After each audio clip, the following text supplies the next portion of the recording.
अस्सलाम वालेकुम, very warm welcome to सेहत ज़िंदगी। मैं हूँ आपके साथ रफ़त खान। नाज़रीन, हम बड़ा सुनते हैं हेपेटाइटिस के हवाले से और आप जानते भी हैं कि काफ़ी ज़्यादा प्रोग्राम्स हम इस हवाले से कर भी चुके हैं, लेकिन इसके बावजूद अगर हम पाकिस्तान का जिक्र करें तो यहाँ पे हेपेटाइटिस के जितने भी पेशेंट्स हैं उनकी दिन ब दिन इजाफा होता जा रहा है तादाद में। और क्या रीज़न है, अगरचे हम ये प्रोग्राम करें फॉर लास्ट मैनी ईयर्स, लेकिन इसके बावजूद हमारी कोशिश तो यही होती है कि अवेयरनेस दी जाए। मीडिया भी इस चीज़ को बड़ी हाईलाइट करता है, बताता भी है। हमारे पास बड़े मुख्तलिफ गैस्ट्रोएंटरोलॉजिस्ट आते हैं, बड़े नामी ग्रामी डॉक्टर्स होते हैं और वो हमें बताते हैं कि हेपेटाइटिस की कितनी इकसाम है, किस तरह से फैलता है, इसका इलाज कितना जल्दी शुरू कर लेना चाहिए। लेकिन अनफॉर्चुनेटली बहुत सारे लोग ऐसे हैं जो, जैसे हेपेटाइटिस सी अगर किसी को है तो रैंडमली कोई जाता है टेस्ट वगैरह कराता है तो उसका पता चलता है कि उसको हेपेटाइटिस है। अदरवाइज़ तो डॉक्टर्स यही कहते हैं कि पहले इसके साइन एंड सिम्टम्स अगर नमूदार नहीं होते तो पता ही नहीं चलता कि आया आपको हेपेटाइटिस है भी या नहीं। समहाउ ये चीज़ें ऐसी हैं जो बड़ा प्रॉब्लमेटिक हो जाती हैं, फिर उनको ट्रीट करना भी काफ़ी ज़्यादा मुश्किल हो जाता है। लेकिन इनिशियल स्टेज पे अगर मालूम हो जाए कि किसको क्या बीमारी है और बीमारी लाइक हेपेटाइटिस की कौन से एग्ज़ाम में से उसको एक किस्म हो चुकी है, तो फिर उसका ट्रीटमेंट जो है वो इजी भी होता है और बर वक्त होने की वजह से जल्द मुमकिन भी हो जाता है। लेकिन अगर बहुत ज़्यादा हम इसको डिले करते हैं तो इसकी कॉम्प्लिकेशंस बढ़ती जाती हैं और उन कॉम्प्लिकेशंस की वजह से बाज़ दफ़ा कुछ लोगों की अमवात भी वाक़ई हो जाती हैं। लेकिन हम इतना प्रोलॉन्ग क्यों करें, इतना डिले क्यों करें, जब हमारे पास इतने माहिर और मुस्तनद डॉक्टर्स हैं, बड़े एक्सपीरियंस डॉक्टर्स भी आते हैं हमारे पास। आप जानते हैं प्रोग्राम में यंगस्टर्स को भी मौका दिया जाता है। आज जो डॉक्टर साहब हमारे पास आए हैं काफ़ी यंग हैं, लेकिन एक्सपीरियंस उनका भी अच्छा है। यंग डॉक्टर्स को बुलवाने का मकसद ही यही होता है कि वो नई नई चीज़ें पढ़ के आ रहे होते हैं, नए नए केसेस उनके पास आ रहे होते हैं, नए नए पेशेंट्स उनके पास आ रहे होते हैं और वो फिर हमें अपना एक्सपीरियंस शेयर करते हैं। आज हमारे पास बड़े यंग डॉक्टर आए हैं, गैस्ट्रोएंटरोलॉजिस्ट हैं पिम्स हॉस्पिटल इस्लामाबाद से, डॉक्टर हैदर अब्बासी साहब। इस वक्त उनको प्रोग्राम में वेलकम करेंगे। अस्सलाम वालेकुम डॉक्टर साहब। बेहद शुक्रिया डॉक्टर साहब आपका कि आपने वक्त दिया। अच्छा डॉक्टर साहब, ज़ाहिर जो सीनियर डॉक्टर्स हैं जिनकी प्रैक्टिस चल रही होती है वो नई नई चीज़ों को तो पढ़ भी रहे होते हैं, लेकिन यंग डॉक्टर्स चूँकि बड़ा पढ़ के तो फिलफौर आते हैं और फिर ट्रीटमेंट भी कर रहे होते हैं। ज़ाहिर है हेपेटाइटिस के हवाले से जब हम बात करते हैं तो बहुत सारी हेपेटाइटिस की इकसाम है, A, B, C, D, ठीक है, और फिर हम जानते हैं कि कितनी इकसाम है, क्यों होता है। पहले तो ज़रा डिफ़ाइन कीजिएगा आम फैम लैंग्वेज में कि हेपेटाइटिस है क्या। हेपेटाइटिस वैसे तो आपने भी ख़ुद भी काफ़ी डिटेल बता दी हेपेटाइटिस के बारे में। हेपेटाइटिस जो है, जो WHO की डेफिनेशन है उसे कहते हैं इन्फ्लेमेशन ऑफ द लिवर। यानी आम ज़ुबान में इसे ऐसे समझें कि जिगर में सोजन हो जाती है। ठीक है, तो जिगर की सोजिश को हेपेटाइटिस कहा जाता है। जैसे सोजिश होगी तो उसकी साइन एंड सिम्टम्स नमूदार होना शुरू होंगे या ऐसा नहीं अब जो हेपेटाइटिस है इसकी बहुत सारी इकसाम है, जिनमें ज़्यादा कॉमन हेपेटाइटिस A है, B है, C, D और E है जी। इसमें A और E को मैं एक कैटेगरी में रखूँगा और B, C और D को एक कैटेगरी में। उसकी ये वजह है कि A और E में अमूमन एक्यूट हेपेटाइटिस होता है। मतलब मरीज़ को जॉन्डिस होगा जो कि यरकान की सूरत में आप मरीज़ खुद आपके पास आएगा मुझे यरकान हो गया, ये कोई जी मतलाना है, इस तरह की चीज़ें, तो ये 4 से 6 हफ्ते में रिजॉल्व हो जाता है। कॉम्प्लिकेशन इसमें भी हो सकती है। लेकिन हेपेटाइटिस B और C जो है, जैसे कि आपने खुद शुरू में बताया, इनमें ऐसी है कि इनमें क्रोनिक इन्फेक्शन का चांस ज़्यादा होता है। सही, इन्फेक्शन खुद ट्रीट नहीं होगा बल्कि with the passage of time लोगों को अमूमन पता भी नहीं चलता। और चूँकि आपको तो पता है, सबको पता है बल्कि कि हमारी तो ज़्यादा पॉपुलेशन रूरल एरिया में रहती है, तो वो तभी वो हॉस्पिटल आते हैं या शहरों का रुख करते हैं जब वो हेपेटाइटिस बिगड़ के कोई पेचीदगी हो के कोई जब पेचीदगियाँ हो चुकी होती हैं, जब वक्त गुजर चुका होता है, तब वो हॉस्पिटल आते हैं। तो इसमें A और E को हम रखेंगे जो कि एक्यूट इन्फेक्शन काउज करते हैं, जो कि ज़्यादा ख़तरनाक आप यूँ कह सकते हैं नहीं है। लेकिन हेपेटाइटिस B और C जो हैं वो ज़्यादा ख़तरनाक इन्फेक्शन है क्योंकि ये लॉन्ग टर्म चलते हैं और फिर इनसे जिगर सिकुड़ जाता है, जिसे सिरोसिस कहा जाता है, और फिर लॉन्ग टर्म में जाके इससे कैंसर भी होता है और फिर अमवात भी हो जाती है। बिल्कुल सही। अच्छा डॉक्टर साहब, ज़रा मुझे ये बताइएगा कि A और E को आपने ग्रुप A में रखा एंड बाकी जो B, C एंड D है उसको ग्रुप B में हम कह देते हैं, ठीक है। 2 ग्रुप्स हम लेट्स से कि हम डिफाइन कर रहे हैं, तो A और E जो है जिसको हम पीलिया या यरकान का नाम देते हैं, बाज़ दफ़ा अक्सर लोगों को आपके फेस का जो कम्प्लेक्शन होता है, बॉडी का जो कम्प्लेक्शन होता है, ज़ाहिर वो पीला हो जाता है, उसके बाद उनको फील हो जाता है कि देयर इज समथिंग रॉन्ग, आंखें आपकी पीली होना शुरू, वो पीलिया या जॉन्डिस हम उसका नाम दे रहे हैं, क्या वो भी यरकान की एक किस्म है या दैट इज समथिंग डिफरेंट? जी बिल्कुल, हेपेटाइटिस की एक किस्म है। ये कैटेगरीज कोई हम आपस में डिस्कशन के लिए तो बना रहे हैं, लेकिन ऐसे नहीं। लेकिन हेपेटाइटिस A और E जैसे अभी डिस्कशन के लिए देखिए, हमारा मकसद यहाँ तो लोगों को समझाना है, लेमैन को। हमने कोई इंटरनेशनल गाइडलाइंस तो बनानी नहीं। तो हेपेटाइटिस ए और ई को तो अगर हम एक कैटेगरी में रखते हैं तो बिल्कुल आप ठीक कह रही हैं, ऐसे ही होता है कि लोग कहते हैं हमें पीलिया हो गया था, बल्कि लोग खुद भी कहते हैं हमें पीलिया हुआ था 10 साल पहले, खुद ही ठीक हो गया था। तो इसमें तो आप हॉस्पिटल आए हैं तो उसकी सपोर्टिव ट्रीटमेंट है, क्योंकि ये पानी से होते हैं। ठीक है, आपने गंदा पानी पी लिया या आपने कोई ऐसा खुराक खा ली, तो ये तो इस तरह से होता है। हेपेटाइटिस बी और सी जो कि क्रोनिक इन्फेक्शन कॉज करते हैं और बड़े डेंजरस हैं, उसमें मेनली ब्लड और ब्लड प्रोडक्ट्स के ज़रिए वो एक मरीज़ से दूसरे मरीज़ तक मुंतकिल होता है। तो उसमें ये चीज़ है कि उसमें इन्फेक्शन लंबा चलता है। तो इसमें ए और ई में तो ज़्यादा कोई प्रॉब्लम नहीं है, ये विदाउट ट्रीटमेंट भी अक्सर ठीक हो जाता है। जी बिल्कुल बिल्कुल। बहुत से लोग ऐसे भी होंगे, बुक्स में लिखा है कि जिन्हें हेपेटाइटिस ए या ई उनकी ज़िंदगी में हुआ होगा और खुद ही क्लियर हो गया और उन्हें पता भी नहीं होगा। लेकिन ये नहीं कि ये बिल्कुल पेचीदा नहीं है, इनमें भी पेचीदगी का चांस है। डॉक्टर के पास आप ज़रूर जाएँ, चेकअप करवाएं और डॉक्टर के साथ इन टच रहें, वीकली अपने LFTs करवाते रहें, क्योंकि इनमें भी एक पेचीदगी है जिसे फुलमिनेंट हेपेटाइटिस कहा जाता है, जिससे पेशेंट बेहोश भी हो सकता है, गुनूदगी में चला जाता है, जिगर काम करना छोड़ देता है। ये भी लिवर फेलियर ए और ई को डिटेल के साथ डिस्कस करेंगे और उसके बाद बी, सी एंड डी की जानिब जाते हैं। लेकिन इस वक्त अपने व्यूअर्स को बताते चले, हमारे साथ मौजूद हैं गैस्ट्रोएंटरोलॉजिस्ट यानी कि मैदे, जिगर और आंतों के माहिर डॉक्टर हैं doctor Haider Abbasi, PIMS hospital Islamabad से। डॉक्टर साहब ने हमें ज्वाइन किया। अगर आपको भी हेपेटाइटिस के हवाले से, जॉन्डिस के हवाले से कोई सवाल करना है तो आप प्रोग्राम में शामिल हो सकते हैं थ्रू टेलीफोन कॉल, और हमारा नंबर आप अपनी टेलीविजन स्क्रीन पर देख सकते हैं और बराह रास्त डॉक्टर साहब से बात कर सकते हैं। अच्छा डॉक्टर साहब, अगर किसी को ए और ई हो जाता है तो बहुत सारे लोग कहते हैं जी आप गन्ने का जूस पिएं, आप ठंडी चीज़ें खाएं, आप लस्सी पिएं। ठंडी चीज़ों से कितना अफाका होता है? क्या ये सिर्फ हमारे घरेलू टोटके हैं या साइंस भी इस हवाले से कुछ कहती है? अच्छा, ये चीज़ हम भी डेली OPD में देखते हैं कि लोग आते हैं हेपेटाइटिस ए या ई उनका निकला, वो खुद ही कहेंगे हम गन्ने का रस पिए, इस पर वो पिया था या पिए पूछते हैं। अब देखा जाए तो ये भी मुमकिन है कि उन्हें ए या ई गन्ने के रस से ही हुआ हो, एब्सोल्युटली, क्योंकि उन्हें कोई बाहर से गन्ने का रस पी लिया, गंदा पानी हुआ हो, पोल्यूटेड हुआ हो। तो इसमें ठंडी या गर्म चीज़ों से ज़्यादा ज़रूरत ये है, नो डाउट इसमें मशरूबात का रोल है, लेकिन ज़्यादा ज़रूरी है कि साफ़ चीज़ें होनी चाहिए। उबला हुआ पानी इस्तेमाल करें, उबले हुए पानी को ठंडा करके उसमें ग्लूकोज डाल के इस्तेमाल करें, घर में जूस बना के पिएँ, बजाय बाहर से आप गन्ने का रस पिएँ। घर में आप पानी इस्तेमाल करें, मशरूबात इस्तेमाल करें, घर में बना के यूज़ करें। ठंडे या गर्म होने से ज़्यादा ज़रूरी है कि वो साफ़ होना चाहिए। बिल्कुल, सफाई का बहुत ख्याल रखना चाहिए। और पानी के बारे में हमेशा यही कहते हैं कि जो हम मिनरल वाटर की बॉटल्स ले रहे थे, वी नेवर नो, ये इनफैक्ट हमें उसको बॉटल वाटर कहना चाहिए बजाय इसके कि हम उसको मिनरल वाटर कहते हैं। घर में आप बॉईल करके पिएं और आप एटलीस्ट आपको सेटिस्फेक्शन होगी कि ये पानी जो है वो पोल्यूटेड वाटर नहीं रहा। लेकिन डॉक्टर साहब, इस पर भी तो बड़ी कंट्रोवर्सीज चल रही हैं कि जब हम उसको बॉईल कर लेते हैं तो शायद उसमें से मिनरल्स वगैरह ये सारी चीज़ें खत्म हो जाती हैं, तो वो कितना इफेक्टिव होता है? देखिए, आपने चीज़ों को वे करना होता है ना। ठीक है, वो भी एक थ्योरी है कि जी वो बात नहीं रही, पानी आप उबाल लेंगे, लेकिन दूसरी तरफ आप वे करके देखें कि दूसरी तरफ आपको क्या चांस है, कितने आप रिस्क पे आ जाते हैं, कैसे कैसे खतरनाक इन्फेक्शंस का।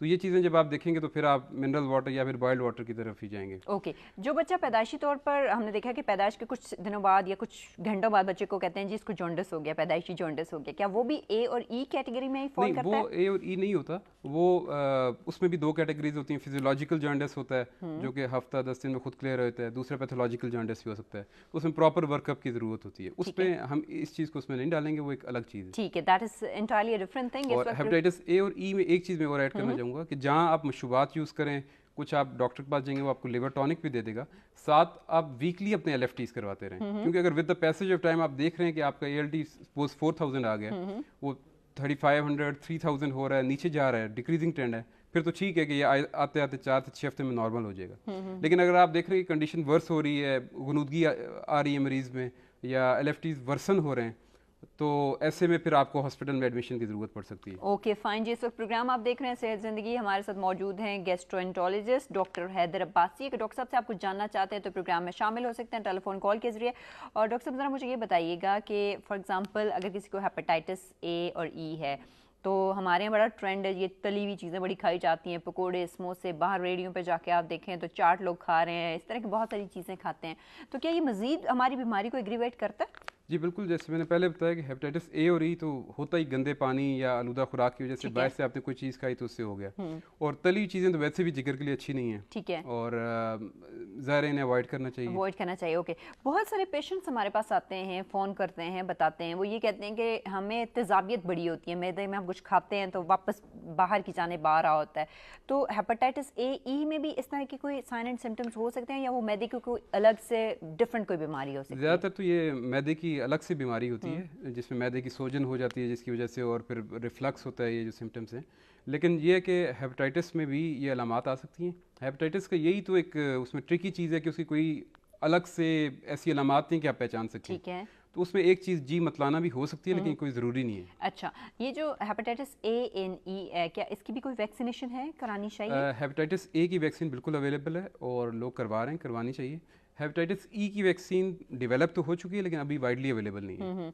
जो हेपेटाइटिस ए की वैक्सीन अवेलेबल है, वो हर कोई लगवा सकता है, वंस ईयर लगवानी होगी या किस तरह से? नहीं, उसका 2 डोजेज होती हैं, वो कुछ टाइम फ्रेम से लगवानी होती हैं। ठीक है जी, और वो रिकमेंडेड है कोई भी? अच्छा जी, डॉक्टर साहब, रिकमेंडेड क्योंकि है। बहुत सारी वैक्सीन हैं, लोगों को बड़े प्रॉब्लम्स भी होते हैं, एक के बाद दूसरी, दूसरे के बाद तीसरी। अब हेपेटाइटिस सी का कोई वैक्सीन नहीं कोई है, बी वैक्सीन की नहीं है, है, ठीक कोई है। ए और बी की दोनों एक साथ ली जा सकती हैं वक्फे वक्फे से? जी बिल्कुल, वैक्सीन में तो कोई ऐसी कोई चीज़ ऐसा इशू नहीं होगा, ठीक है। Let's talk about hepatitis B and C. Hepatitis B और सी में क्या डिफरेंस है? हेपेटाइटिस बी और सी दोनों को ही काला यरकान कहा जाता ठीक है। है। कुछ लोग हेपेटाइटिस बी को काला कहते हैं, लेकिन जैसे इनका जिस तरह ये इंसानी सेहत पे असर करते हैं, दोनों ही काले हैं, और दोनों को काला यरकान कहना ठीक है। ठीक है, हेपेटाइटिस बी और सी डिफरेंट वायरसेस हैं, दोनों का अपना अपना टाइम फ्रेम है, दोनों का डिफरेंट मोड ऑफ एक्शन है, दोनों के इलाज मुख्तलिफ हैं। हेपेटाइटिस बी हमारे यहाँ हेपेटाइटिस सी ज़्यादा कॉमन है। ठीक है, जो WHO की फैक्ट्स एंड फिगर्स हैं, वैसे तो डिफरेंट ऑथर्स ने डिफरेंट लिखा है, उसमें हेपेटाइटिस सी हमारी पॉपुलेशन 4.8% ऑफ द पॉपुलेशन जो है वो हेपेटाइटिस सी से इफेक्टेड है, ठीक। और तकरीबन 2.5% पॉपुलेशन हेपेटाइटिस बी से इफेक्टेड है। ओके, क्या ये कम्युनिकेबल डिजीज है, एक पेशेंट से दूसरे को, जी दूसरे से बिल्कुल, तीसरे को हो सकती है? बिल्कुल। जैसे हेपेटाइटिस ए और ई का तो मैंने बताया कि वो तो पानी से होगा। बिल्कुल। अब ज़्यादा जो इस प्रोग्राम में मेरा ख्याल है हम फोकस करें, लोगों के लिए अच्छा ये होगा कि हम हेपेटाइटिस बी और सी पे फोकस करें, सही, क्योंकि इसमें बहुत से बचने के तरीके भी हैं। अच्छा। और बहुत सी छोटी छोटी चीज़ें हैं जिनकी वजह से ये Tips इन्फेक्शन हैं, हो जाते हैं, जिन पे अगर हम ख्याल करें तो हम इन्फेक्शन से बच वो जो हम सकते हैं। कहते हैं कि परहेज इलाज से बेहतर है, वो जी टिप्स आप बिल्कुल, बताएंगे जी लोगों को? बिल्कुल। हेपेटाइटिस बी और सी की मैं ट्रांसमिशन की बात करूँगा। हेपेटाइटिस बी और सी जैसे मैंने पहले बताया कि ब्लड और ब्लड प्रोडक्ट से ट्रांसफ़र होता है, बॉडी सिक्रीशन से ट्रांसफ़र होता है। अब इसमें बहुत सारी चीज़ें आती हैं, जैसे किसी को इंतकाल खून हुआ, खून लगा, अगर प्रॉपर स्क्रीनिंग नहीं हुई थी तो उसे ब्लड के ज़रिए इन्फेक्शन चला जाएगा, हेपेटाइटिस बी या सी जो भी होगा। इसके अलावा कोई सर्जरी हुई, कोई प्रोसीजर हुआ, तो उसमें आपने जो इंस्ट्रूमेंट्स थे अगर वो प्रॉपरली स्टरलाइज नहीं थे तो उनसे भी इन्फेक्शन ट्रांसफ़र हो सकता है। इसके अलावा कुछ छोटी छोटी चीज़ें उन्हें हम इतनी इंपॉर्टेंस नहीं देते, लेकिन उन्हें बड़ी ख्याल करने की ज़रूरत है, इग्नोर हम उन्हें नहीं कर सकते। दो के as compare to blood transfusion उसमें इतना ज़्यादा नहीं है, लेकिन नीडल पियर्सिंग, ये जैसे आजकल लड़कियां नोज़ पियर्सिंग करवाती हैं या ईयर पियर्सिंग करवाती हैं, अब वो ये नहीं देख रही होती कि हम पैसे दे के बीमारी खरीद रही हैं। सही। अब वो ये नहीं ख्याल करेंगी कि आया जो आगे कर रहा है वो उस चीज़ का ख्याल कर रहा है कि वो डिस्पोजेबल नीडल यूज़ कर रहा है, या कहीं किसी ऐसे कस्टमर को इसने पियर्स किया हो जिसे हेपेटाइटिस हुआ हो, तो ये चीज़ें आ जाती हैं। फिर इवन ये टैटू मार्क्स जो बनवाते हैं, ये चीज़ है। फिर डेंटिस्ट के पास जो जाते हैं, डेंटिस्ट बड़ी इंपॉर्टेंट चीज़ है, उस पे क्योंकि तो लोगों को मैं बड़ा जी प्रॉब्लम बात भी है करना दांतों का, चाहता उसकी वजह से बिल्कुल। स्टरलाइज। अब तो ये तो डॉक्टर का फर्ज बनता है, डेंटिस्ट का फर्ज बनता है कि वो स्टरलाइज जो है सारा चीज़ें यूज़ करे। लेकिन उससे मैं आपको एक और चीज़ बता चलूँ कि लोग डेंटिस्ट के पास नहीं जाते, बल्कि अभी हम Quacks इधर के ये पास पिंडी जाते हैं। इस्लामाबाद में देखें ना, तो चौक पे या गली दंदान किनारे साज। दंदान साज बैठा होगा, उसने एक बोर्ड लगाया होगा बड़ा सा, अब वो 100-200 में दांत निकाल देता है। जब इसके मुकाबले में आप एक डेंटिस्ट के पास जाएंगे तो वो 2000, 3000, 4000 लेता है। वो तो भी थोड़ा हाथ खोला रखे तो लोग उसी के पास चले जाएं। लेकिन उसमें आप एक चीज़ नोट करें, आप अगर इस चीज़ को थोड़े से जो लोग देख रहे हैं वो इस तरह सोचें कि आपने 100-200 लेके दे के दांत निकलवा दिया, अब आपने कोई इन्फेक्शन कैच कर लिया, सही। उधर आप किसी मुस्तनद डेंटिस्ट के पास जाते, स्टरलाइज इंस्ट्रूमेंट्स होते, 3-4 हज़ार लगा था, इकोनॉमिकली भी इसे कैलकुलेट कर लेते हैं। 100-200 आपने डेंटिस्ट को दिया था, वो जो दंदान साज बैठा हुआ था, अब आपने इन्फेक्शन कैच कर लिया, अब पता नहीं उसकी तशखीस होगी या नहीं होगी। जब कभी तशखीस हुई उसके टेस्ट होंगे, वो 7,000 10,000 का PCR होगा, 10-15 हज़ार की आपकी इन्वेस्टिगेशन होंगी, उसके बाद इलाज जो उस पर 1.5 से 2 लाख खर्चा है। हेपेटाइटिस बी या सी अगर आपको हो गया, ये खर्चे, ये सारे आप खर्चे लगाएं तो आप सोचेंगे कि मैं उस वक्त अगर बेहतर थोड़ा था सा मैं किसी अक्ल अच्छे यूज कर डेंटिस्ट के लेता, पास चला दानिश जाता। यूज कर लेता और थोड़ी सी कंजूसी ना बरता, क्योंकि बिल्कुल। जान है तो जहान है। हम हमेशा ये कहते हैं कि सेहत का नेमल बदल कुछ भी नहीं। अगर आपकी सेहत अच्छी है तो तभी आप ज़िंदगी की हर चीज़ को एंजॉय कर सकते हैं, अदरवाइज़ बहुत ज़्यादा मुश्किल हो जाता है। अच्छा डॉक्टर साहब, ज़ाहिर है जब हम बात करते हैं हेपेटाइटिस बी की या सी की तो आप लोग इंजेक्शंस भी लगाते हैं और बड़े ज़्यादा इंजेक्शंस लगते हैं।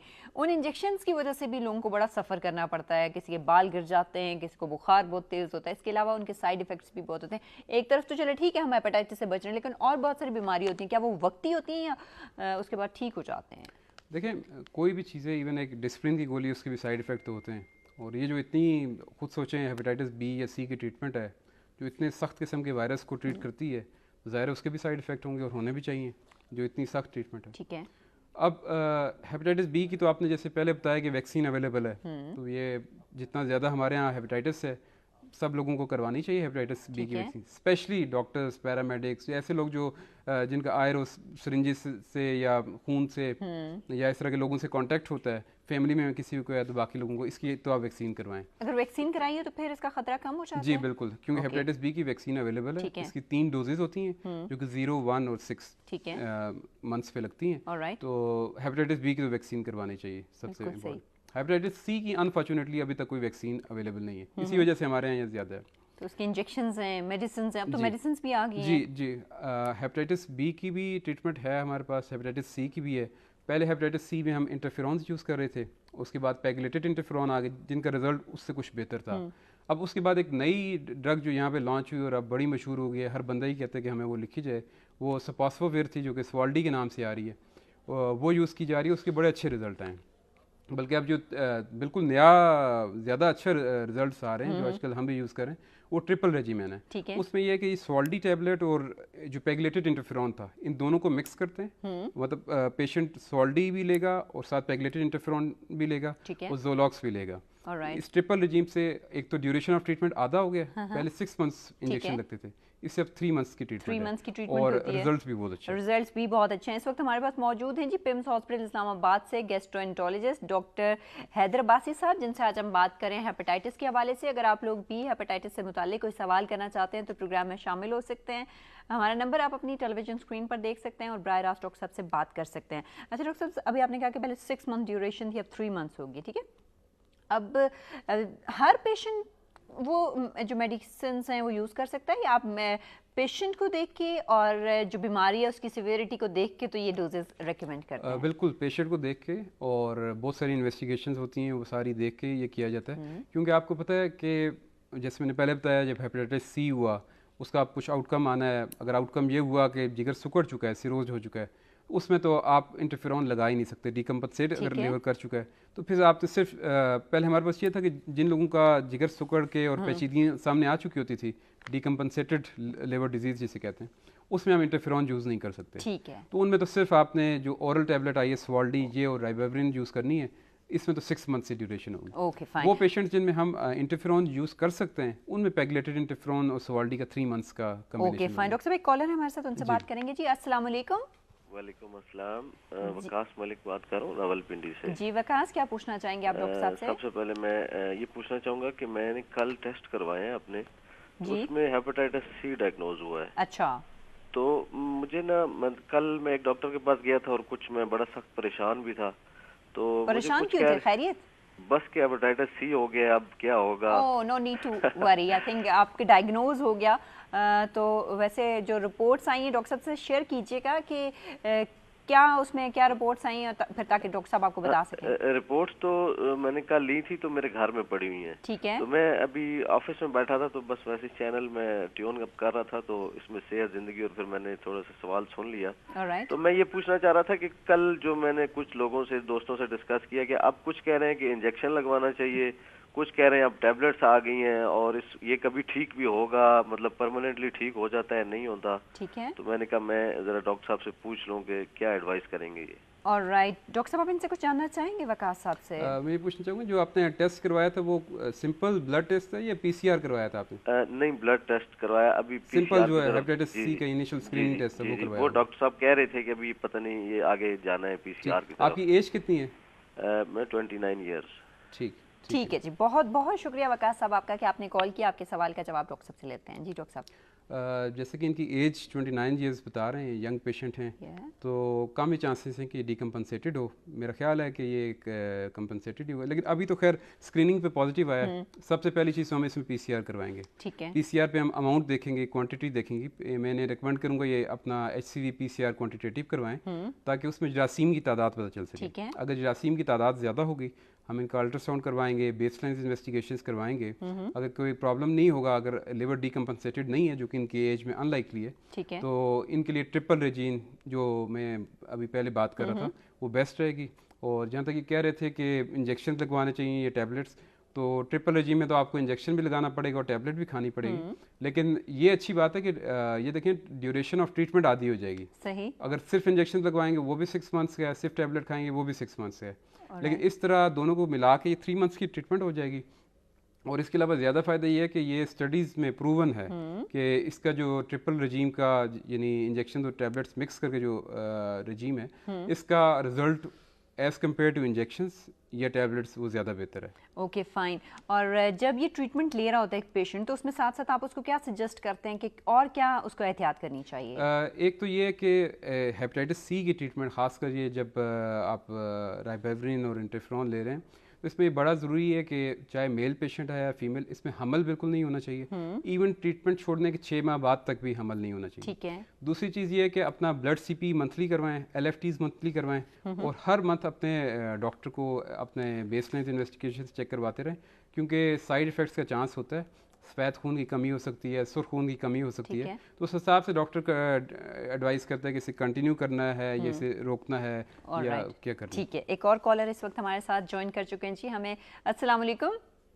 वालेकुम अस्सलाम। ज़रा ऊंचा बोलिएगा मेरे भाई, और अपना नाम बताइए। जी वालेकुम सलाम। सिस्टर ज़हूर बात कर रहा हूँ बहावल नगर से।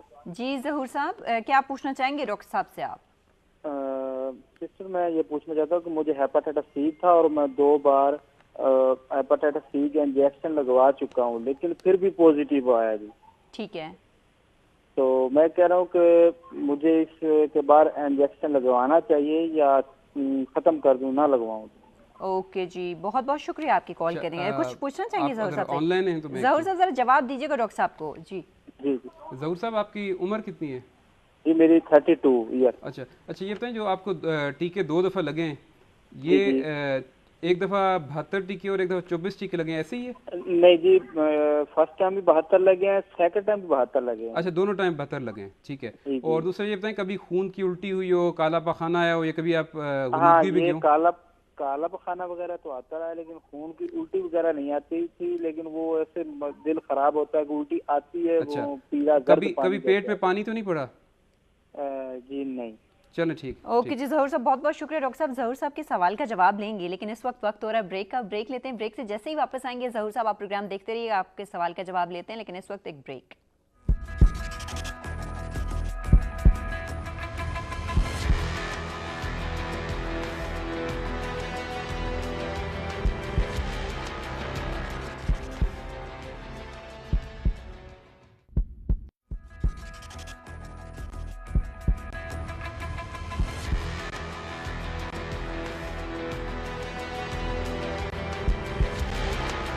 Welcome back once again. Programme आप देख रहे हैं सेहत ज़िंदगी। इस वक्त हमारे साथ मौजूद हैं गैस्ट्रोएंटरोलॉजिस्ट डॉक्टर हैदर अब्बासी साहब, पिम्स हॉस्पिटल इस्लामाबाद से। डॉक्टर साहब ने हमें ज्वाइन किया है और आज हम इनसे बात कर रहे हैं हेपेटाइटिस के हवाले से। अगर आप लोग भी इस हवाले से कुछ जानना चाहते हैं तो आप प्रोग्राम में शामिल हो सकते हैं और बराह रास्त डॉक्टर साहब से बात कर सकते हैं। अच्छा डॉक्टर साहब, हम बात करते हैं हेपेटाइटिस C के हवाले से, लेकिन हमें कॉल आ गई थी ज़हूर साहब की। ज़हूर साहब को जवाब दीजिएगा पहले। ज़हूर साहब ने जैसे कि बताया कि उनकी उम्र 32 साल है, तो ये भी यंग पेशेंट हैं, और कोई ऐसी पेचीदगी की जो अलामात होती हैं हेपेटाइटिस C की, जैसे खून की उल्टी होना या पेट में पानी पड़ना, तो वो बता रहे हैं कि ऐसा नहीं है। 2 दफ़ा उन्हें इंजेक्शन लगे, दोनों दफ़ा 72 इंजेक्शन बता रहे हैं, तो 72 इंजेक्शन का मतलब है कि उन्हें कन्वेंशनल इंटरफेरॉन लगे। ठीक है। क्योंकि जो पेगलेटेड इंटरफेरॉन होते हैं वो हफ्ते में 1 लगता है, तो वो 6 माह के 24 इंजेक्शन बनते हैं। इसका मतलब उन्हें पेगलेटेड इंटरफेरॉन नहीं लगे। अभी उनके पास पूछ रहे थे कि मुझे इंजेक्शन लगने चाहिए नहीं, उन्हें चाहिए अपने एक फ्रेश अल्ट्रासाउंड करवाएं, अपनी सारी फ्रेश ब्लड टेस्ट करवाएं, और बिल्कुल उन्हें इंजेक्शन लगवाने चाहिए, और उन्हें भी मैं कहूँगा कि उनके लिए ट्रिपल रेजीम जो है, ओवर एंड अगेन अगर वो इंजेक्शंस लगवाएंगे तो उनकी बॉडी कैसे एक्सेप्ट करेगी? देखिए पहले उन्हें कन्वेंशनल इंटरफेरॉन लगे जो 2 दफ़ा लगे, और अब तो उनका रोल खत्म हो चुका है with the passage of time. बल्कि जैसे आप कहती हैं यंग डॉक्टर्स हैं, वो day by day new guidelines आ रही है, तो इसमें मेरे ख्याल है यंग डॉक्टर्स ज़्यादा बेहतर रहेंगे कि वो डेली नेट से सर्च करके अपने आप को अपडेट कर सकते हैं। तो इस वजह से पहले कन्वेंशनल इंटरफेरॉन थे, उसके बाद पेगलेटेड इंटरफेरॉन आया, और उसके बाद अब सवाल्डी आ चुकी है, और अभी तो बल्कि लेडिस्पाविर जो है फिलहाल पाकिस्तान में अवेलेबल नहीं है, वो भी आ जाएगी। तो इसमें तो डे बाय डे चेंजेस आ रही हैं, लेकिन अभी उनके लिए बिल्कुल उन्हें इंजेक्शन लगवाने चाहिए। ट्रिपल रेजीम में उन्हें रिकमेंड करूँगा, जिसमें सवाल्डी भी होगी, जहाँ 6 माह के पहले इंजेक्शन लगवाएं। इस दफ़ा वो ट्रिपल रेजीम के मुताबिक 3 माह के लिए सवाल्डी टैबलेट और पेगलेटेड इंटरफेरॉन लगवा लें। इंशाल्लाह उम्मीद है कि उनका हेपेटाइटिस सी जो है इससे नेगेटिव हो जाए। Okay fine. Hepatitis C negative हमेशा के लिए हो जाता है, ये वो रहता है लेकिन फिर भी कभी भी ट्रिगर कर सकता है आपको? हेपेटाइटिस बी सी बिलखुसूस बी, ये ऐसे जरासीम हैं कि आप कभी भी इनसे ये तो नहीं कह सकते बिल्कुल ख़त्म हो गया, नेगेटिव हो जाते हैं, लेकिन आपको जो रिकमेंडेड है वो फॉलो अप बहुत ज़रूरी है। ठीक है, 6 मंथली ईयरली आप अपना PCR करवाते रहें। जिन पेशेंट्स का नेगेटिव होता है उन्हें भी हम कहते हैं कि 6 मंथ के बाद या 1 ईयर में एक दफ़ा अपना PCR करवा के एनुअल चेकअप दिखाते रहें, ताकि किसी वक्त फिर लैप्स हो तो इसकी ट्रीटमेंट हो सके। Okay fine. इस वक्त प्रोग्राम आप देख रहे हैं सेहत ज़िंदगी, हमारे साथ मौजूद हैं डॉक्टर हैदर अब्बासी, गैस्ट्रोएंटरोलॉजिस्ट हैं। अगर आप इनसे कुछ जानना चाहते हैं तो प्रोग्राम में शामिल हो सकते हैं। अच्छा डॉक्टर, मुझे इस तरह ये बताएं कि हेपेटाइटिस जब सी किसी को हो जाता है तो लोग बड़े डर जाते हैं। अभी जैसे कॉलर भी आए थे, उन्होंने भी कहा था कि मैं तो बहुत डर गया हूँ। क्या वाकई में ये डराने वाली बीमारी है?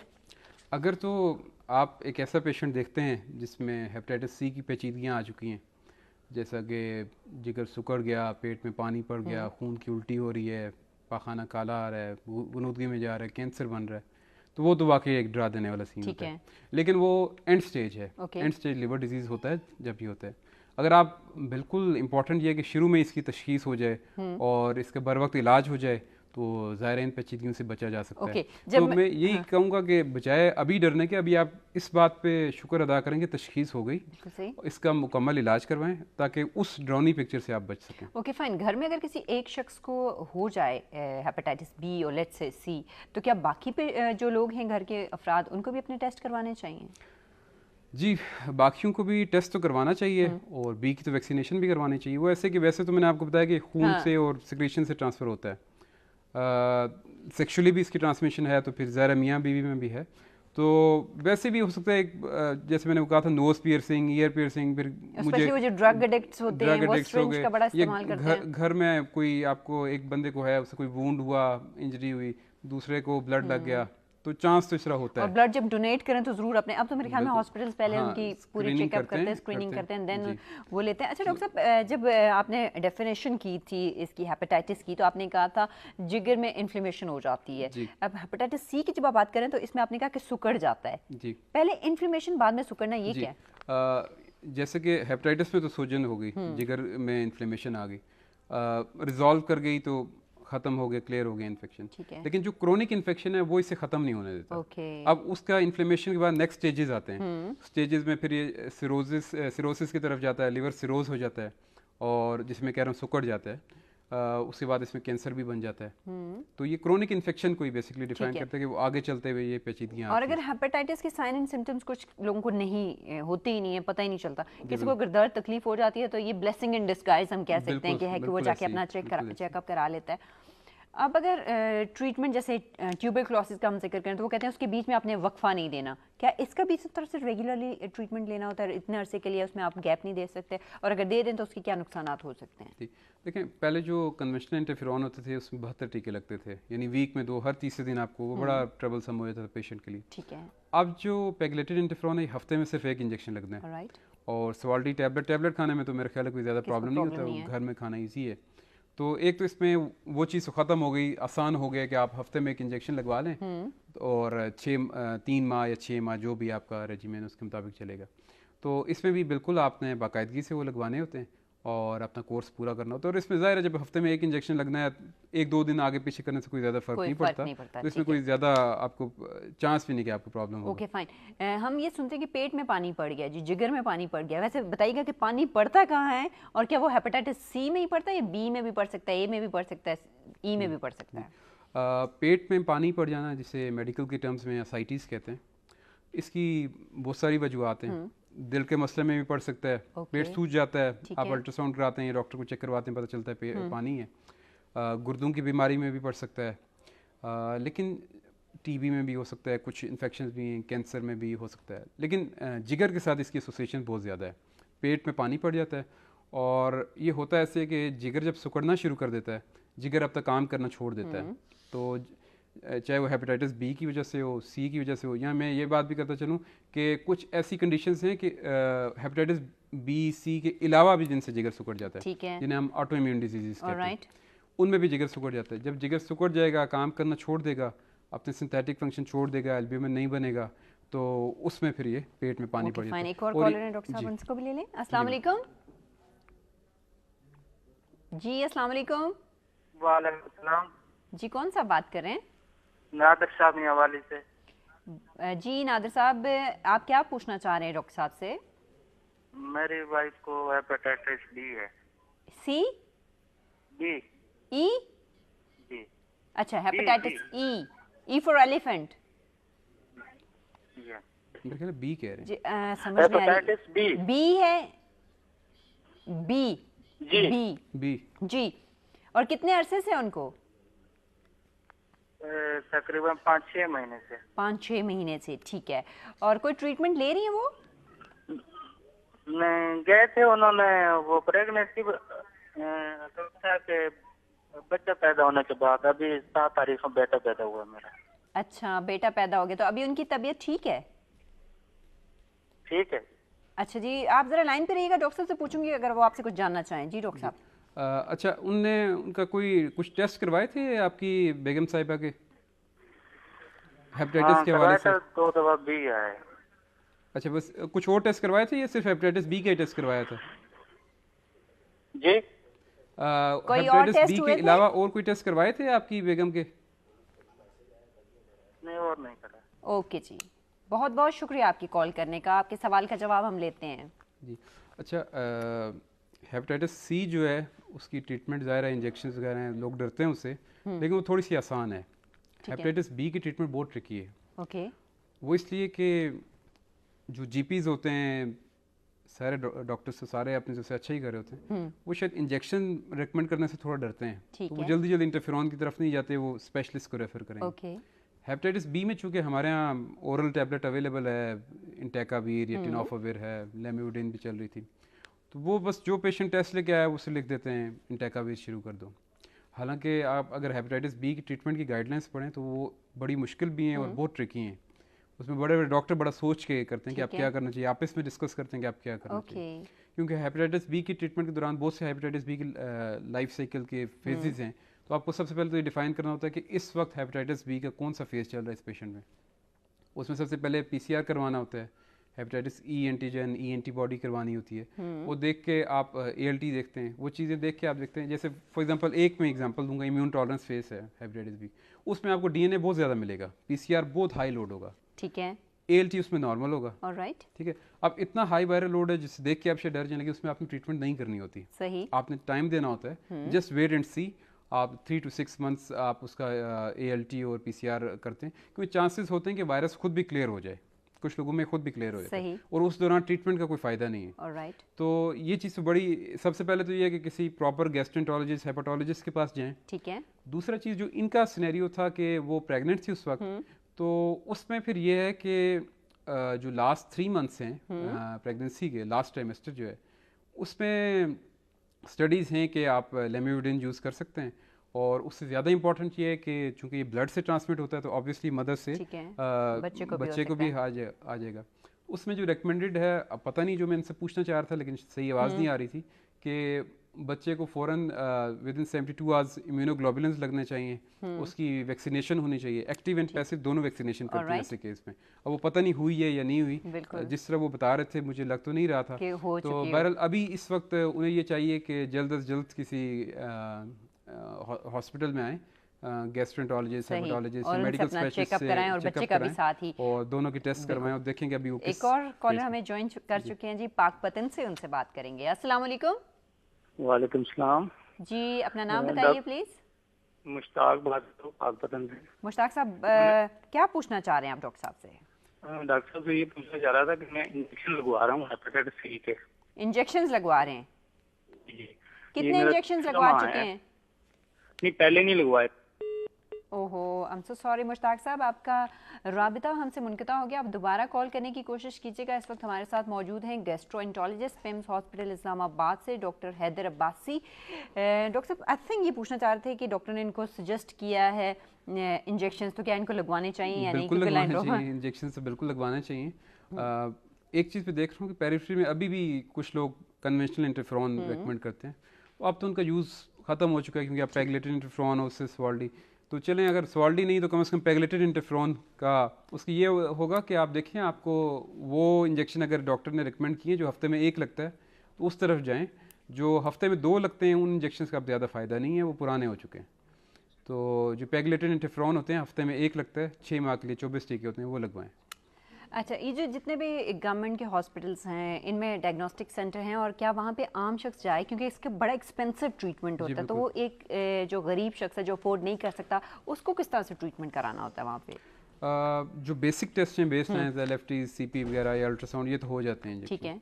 जो PCR टेस्ट है जिसमें आपको जासीम की तादाद पता चलती है, और बड़ा ज़रूरी है ज़ाहिर, उसके बगैर तो आप ट्रीटमेंट नहीं कर सकते, ना आपको पता चलता है कि ट्रीटमेंट का रिस्पॉन्स आया है या नहीं, वो अनफॉर्चुनेटली अभी अवेलेबल नहीं है इस गवर्नमेंट सेटअप में। कुछ हॉस्पिटल में हो शायद, लेकिन अभी पिम्स में अवेलेबल नहीं है। नूरी हॉस्पिटल में है। ठीक है। उसमें ये होता है कि हम पेशेंट को एडवाइस करते हैं, जो अफोर्डिंग है वो तो खुद करा लेते हैं, और वैसे ऑफ द रिकॉर्ड ये बात है कि अगर हॉस्पिटल में आ भी जाए तो इतने पेशेंट होते हैं कि मेरे नहीं ख्याल कि हमारी गवर्नमेंट अफोर्ड कर सकेगी। तो बैतुल माल तो बैतुल माल का फॉर्म बिल्कुल बनाया जाता है उनका, और बैतुल माल के जरिए वो अपना ये PCR और इलाज भी ऑल ओवर द कंट्री ये चीज़ एप्लीकेबल है? गवर्नमेंट हॉस्पिटल्स में डिफरेंट जगहों पे है। अभी तो मैं बात कर रहा हूँ पिम्स की, वहाँ पे तो हम PCR VC के ज़रिए करवा सकते हैं नूरी हॉस्पिटल से या कहीं से भी, और साथ हम ट्रीटमेंट भी। बिल्कुल सही जी। इस वक्त प्रोग्राम आप देख रहे हैं सेहत ज़िंदगी। हमारे साथ मौजूद हैं doctor Haider Abbasi, PIMS hospital Islamabad से। डॉक्टर साहब ने हमें ज्वाइन किया है, गैस्ट्रोएंटरोलॉजिस्ट हैं, और हमें ज्वाइन किया एक और कॉलर है, उनसे भी बात करेंगे। जी अस्सलाम वालेकुम। जी वालेकुम सलाम। जी मैं बिलाल बोल रहा हूँ दुबई से। जी बिलाल साहब, शुक्रिया कॉल करने का। क्या जानना चाहते हैं आप? जी मैं ये जानना चाहता हूँ कि आज से कुछ 5 साल पहले मैं लाहौर अपने एक दोस्त को खून की जरूरत थी, देने गया था। ठीक है। तो उन्होंने मुझे खून नहीं दिया, कहते हैं कि आपको हेपेटाइटिस C है। ठीक। तो फिर मैंने कोई इलाज नहीं किया, अभी 5 साल हो गए हैं, कोई मसला नहीं है, तो मुझे क्या करना चाहिए? अच्छा, कोई आपको प्रॉब्लम नहीं हो रही, कोई मतलब साइन एंड सिम्टम्स उसके नहीं? अल्हम्दुलिल्लाह, यानी कि फिजिकली भी, खेल कूद, जॉब, सब चीजें ठीक हैं, तो मैंने टेस्ट भी नहीं कराया। ओके, डॉक्टर साहब इनसे कुछ जानना चाहेंगे आप? हेपेटाइटिस B बता रहे हैं, C बता रहे हैं? C बता रहे हैं। जी बहुत बहुत शुक्रिया बिलाल। उम्र अपनी बता दें प्लीज, एज। जी 29 साल। ठीक है, ठीक है जी, बहुत शुक्रिया। सारे यंग पेशेंट 29, 32, 29, 32 ईयर्स के आ रहे हैं। ये एक लिहाज से अच्छी बात है कि इस उम्र में डायग्नोज हो जाए, आप अपनी ट्रीटमेंट करवाएं। ठीक है। जो एक चीज़ इनने अभी प्रेजेंट की, ये भी OPD में बैठे हुए बड़ा कॉमन सिनेरियो है कि बहुत से लोग, क्योंकि मैंने पहले बताया कि तशखीस होती नहीं है, उसी वक्त सामने आते हैं, ब्लड डोनेट करने जाते हैं वहाँ पे, इनको मालूम होता है। किसी को रिलेटिव को ब्लड डोनेट करने के वहाँ स्क्रीनिंग हुई तो उन्होंने कहा जी आपको हेपेटाइटिस है। तो इन्हें तो कहा 5 साल हो चुके हैं। तो यही इसमें ट्रिक है कि ये इसे खामोश कातिल कहा जाता है, और अक्सर ये उस वक्त पता लगता है जब कोई पेचीदगी सामने आती है। अच्छी बात है अभी तक कोई इन्हें अलामत सामने नहीं है, कोई पेचीदगी नहीं हुई होगी। तो अगर उस वक्त इन्हें हेपेटाइटिस B या C कहा गया था तो अभी इन्हें चाहिए कि फ़ौरन अपने ब्लड टेस्ट करवाएं, हेपेटाइटिस B का भी करवाएं, C का भी करवाएं, दोनों के PCR करवाएं, अगर वो पॉजिटिव आता है स्क्रीनिंग पे एलाइजा से करवाएं, फिर PCR करवाएं, LFT से करवाएं, अपना अल्ट्रासाउंड करवाएं, प्रॉपर अपना चेकअप ज़रूर करवाएं, क्योंकि अभी अलामत नहीं है तो इसका मतलब है कि अभी इनका लिवर इफेक्ट नहीं हुआ। अगर खुदा न खास्ता इन्हें हेपेटाइटिस है भी तो this is the right time कि आप अपनी ट्रीटमेंट करवा सकते हैं। Okay fine. अच्छा डॉक्टर साहब, जैसे ये दुबई से कॉल कर रहे थे, तो जो लोग मिडिल ईस्ट में आप जानते हैं कि जिनको ये हेपेटाइटिस या कुछ इस तरह के, फिर उनको वीज़ा भी नहीं मिलता, ये भी एक इशू आ रहा होता है, और बाज़ दफ़ा ये हेपेटाइटिस आपको तंग नहीं कर रहा होता, लेकिन इवन देन जब आपके अंदर पॉजिटिव ये चीज़ होती है तो वीज़ाज नहीं मिलते। बिलाल साहब हैं, बहुत सारे और लोग वहाँ पर होते हैं, उनको क्या आप सजेस्ट करेंगे, वो क्या करें? जर्म्स तो उनके अंदर होते हैं लेकिन वो उनको तंग नहीं कर रहे होते हैं। इसमें भी ऐसे ही है ना कि जैसे एक सिनेरियो ने बताया कि मैं ब्लड डोनेट करने गया, ऐसे ही बहुत से यंगस्टर्स जिनको आते हैं हम वीज़ा के लिए गए थे तो उसमें पॉजिटिव आ गया जी। तो इसमें यही कि अपने स्क्रीनिंग टेस्ट पे तो चले आया, आप अपना PCR करवाएं ताकि पता चले कि कितना लोड है क्या, और फिर उसके हिसाब से आप ट्रीटमेंट करवाएं। क्योंकि उस वक्त तो वो वीज़ा के लिए नहीं मानेंगे फिर भी, लेकिन एटलीस्ट आप अपनी सेफ्टी के लिए अपनी प्रॉपर ट्रीटमेंट करवाएं। बिल्कुल लास्ट मोमेंट इन प्रोग्राम के क्या मैसेज देना चाहेंगे व्यूअर्स को? मैं बस यही मैसेज देना चाहूँगा कि छोटी छोटी बातों से आप हेपेटाइटिस से बच सकते हैं। खून देते वक्त बहुत ख्याल करें और खून लगवाते वक्त बहुत ख्याल करें कि स्क्रीनिंग प्रॉपर हुई हो। इसी तरह अगर घर में किसी को हेपेटाइटिस है तो हेपेटाइटिस बी की सारे स्क्रीनिंग करवाएं, वैक्सीनेशन करवाएं। सी की तो वैक्सीन अवेलेबल नहीं है, पर आप टेस्ट ज़रूर करवाएं। और फिर ये nose piercing, ear piercing, razor, फिर मर्द हज़रात शेव कराने के लिए जाते हैं या बाल कटवाने जाते हैं, तो बहुत ख्याल करें कि कहीं चूँकि उस बार्बर को नहीं पता कि मैं ये क्या कर रहा हूँ, लेकिन आपको पता होना चाहिए। आप उसे भी बताएं, चेक करें कि वो नया ब्लेड यूज़ कर रहा है, यानी नीडल सिरिंज चेक करें नई यूज़ हो रही है या नहीं। कोई ऑपरेशन है, कोई भी प्रोसीजर है तो देखें कहीं उसमें कोई प्रॉपर स्टेरिलाइजेशन हुई है या नहीं हुई। बाहर से कोई चीज़ रेडी वगैरह से कोशिश करें ना खाएं, पानी उबाल के पिएं, और यही चीज़ें छोटी छोटी चीज़ें जिनसे आप बच सकते हैं। Thank you very much doctor साहब आपका कि आपने वक्त दिया। आज हमारे साथ मौजूद थे गैस्ट्रोएंटरोलॉजिस्ट पिम्स हॉस्पिटल इस्लामाबाद से डॉक्टर हैदर अब्बासी, जिनसे आज हमने बात की हेपेटाइटिस के हवाले से। मुख्तलिफ इक़साम को हम लोगों ने डिस्कस किया। ज़ाहिर है प्रोग्राम का दुरानिया कम होता है, बहुत ज़्यादा डिटेल से हम बात तो नहीं कर सकते, लेकिन इवन देन हमारी कोशिश होती है कि इतनी बातें ज़रूर पूछ ली जाएँ कि एक आम जो शख्स है उसको समझ आ सके कि उसने अपने आप को इन बीमारियों से कैसे महफूज रखना है। प्रोग्राम का मकसद भी यही है, और इस वक्त हम आपसे इजाज़त चाहेंगे। कल तक के लिए इजाज़त दीजिए। अल्लाह ने के बान।